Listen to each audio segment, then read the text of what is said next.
Okay, got a 7.5 horse Gamefisher.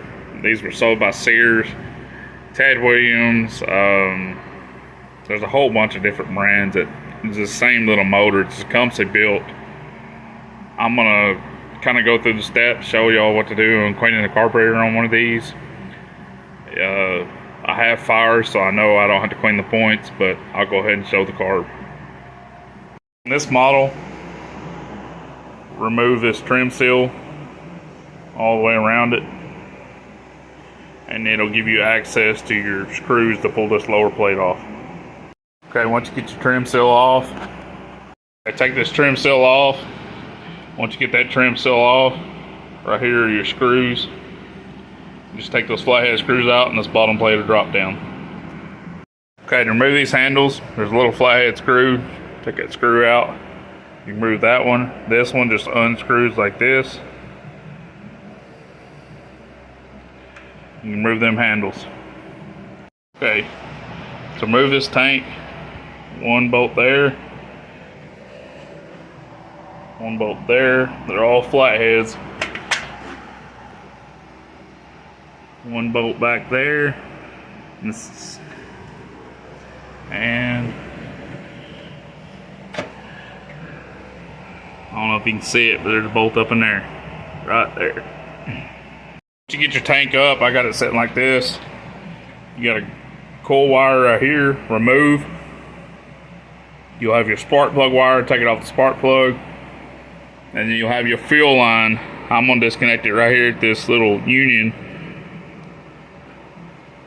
But if you got fuel in your tank, it will run out, because that union right there is where your shutoff's at. So just be prepared for that.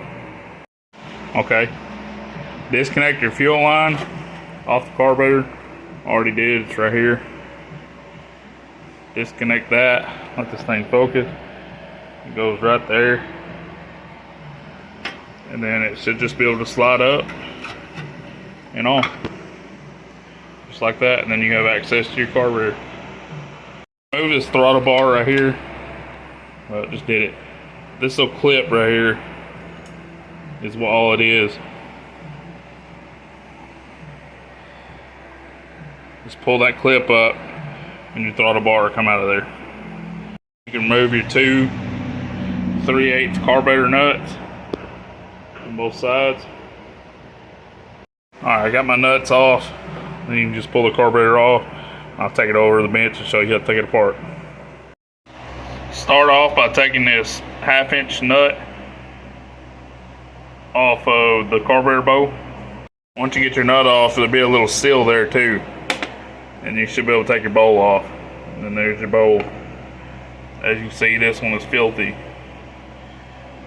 Pull it off. Take this little pin right here, pull it out. Pull the pin out. Take your bowl, not bowl, but float out. The needle's attached to it, and right here in here is where all you need to clean.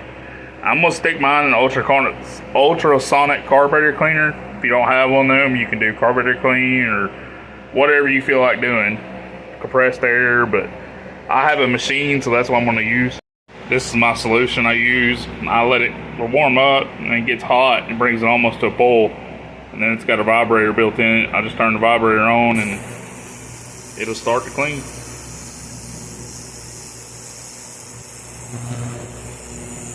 You can see all the stuff come off that carburetor.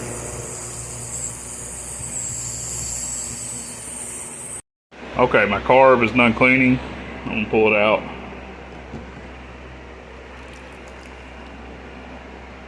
That's what it looks like now compared to before.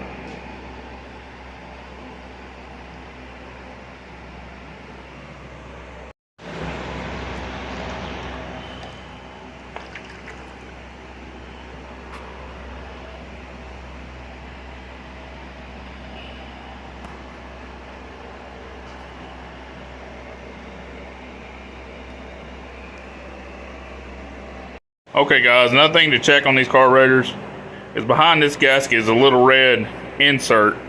You can pull that insert out and make sure it has no holes in it, because let's see if I can't get that back out.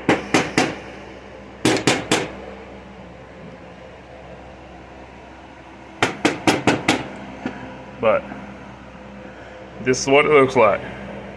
And a lot of times it'll be tore right in that area. Just check that and make sure it's good. If it's tore, it will not run right, and you need to check this.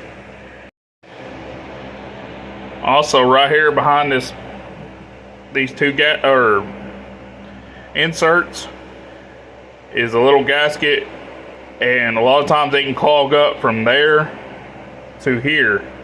So just check, make sure you got flow through there. If you do, you're good. Okay guys, as you can see, I got the little sears running, or Gamefisher.